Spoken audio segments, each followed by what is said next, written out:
নমস্কার বন্ধুরা, আশা করি সকলেই ভালো আছেন। কাল সরস্বতী পুজো, তারই প্রস্তুতি চলছে। বাড়িতে পুজো হয় তো, সেই জন্য সেটারই গোছগাছ শুরু হয়ে গেছে। সকাল থেকেই তাই সাজো সাজো রব। এই দেখুন, শ্রীপর্ণা ঘর গোছাচ্ছে। তার বন্ধুরা কাল আসবে তো, সেই জন্য ও একটু বেশিই ব্যস্ত। এটা বিকেলবেলা, কর্তামশাই যাচ্ছে ঠাকুর আনতে। ঠাকুর নিয়ে চলে এসেছে ওরা।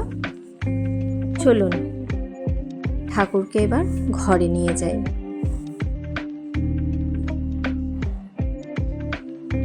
এটা আমার 3 বছর হলো পুজো করা। মেয়ে বড় হওয়ার পর থেকে পুজোটা করছি।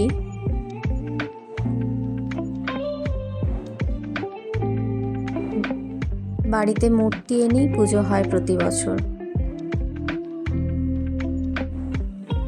এই 3টে দিন এত আনন্দ করে, এত উৎসাহ নিয়ে আমাদের কাটে, কি বলবো, খুব ভালো লাগে। সত্যিকারের মনে হয় কি বাড়িতে বোধহয় আমাদের সত্যি মা এসেছেন। বাড়িটা যেন ভরা ভরা লাগে। কিন্তু যেদিন বিসর্জন হয়, বাড়িটা এত ফাঁকা লাগে, মনে হয় সত্যি বাড়ির কোনো সদস্য বোধহয় চলে গেছে বাড়ি থেকে। দেখুন আমার মায়ের মূর্তি কেমন হয়েছে। মায়ের মূর্তি সবসময়তেই সুন্দর হয়, যদিও এখানে আমি ঠাকুর ঘরের বাইরেটা একটুখানি সাজিয়ে নিচ্ছি,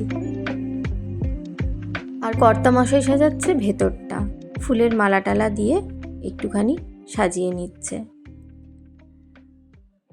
এই 2 দিন মা আমাদের সাথে থাকবেন, তার ঘরটা তো সুন্দর করে সাজিয়ে দিতেই হবে, বলুন না, তাই না? এখানে একটু গয়না পরাচ্ছিলাম মাকে, কিন্তু কিছুতেই জানেন নাকের নথটা পরাতে পারলাম না, হাল ছেড়ে দিলাম। এদিকে দেখুন, বাবা আর মেয়ে একই রকম ড্রেস পরবে বলে রেডি করে রেখেছে।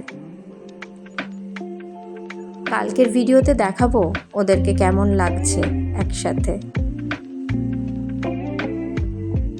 এই দেখুন, সাজানো মোটামুটি কমপ্লিট হয়ে গেছে।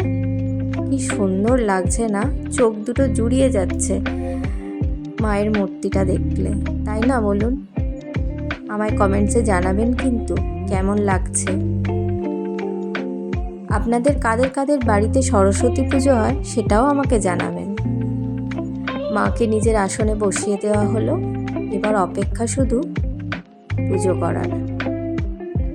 আমি এদিকে কালকের একটু কাজ এগিয়ে রেখেছি। তরকারিগুলো সব কেটে রেখেছি। কালকে যা যা রান্না হবে সেগুলোই সব রেডি করে রাখলাম। কালকে ওদিকে পুজোর দিকে থাকবো তো, সেই জন্য একটু কাজ এগিয়ে রেখেছি, এই আর কি। এখন রাত্রি 9টা বাজে। শ্রীপর্ণা বলল আলপনাটা দিয়ে রাখি, তাহলে শুকিয়ে যাবে সারা রাত্রে। সেটাই ও করছে। প্রতি বছর ওকে দিয়েই আলপনাটা দেওয়াই, আস্তে আস্তে ওকেও তো শিখতে হবে, বলুন না। তাই ওই আলপনাটা দিচ্ছে। আজ থাকলে এটুকুই থাক, আবার আসবো কালকের পুজোর ভিডিও নিয়ে। সকলে ভালো থাকবেন, সুস্থ থাকবেন।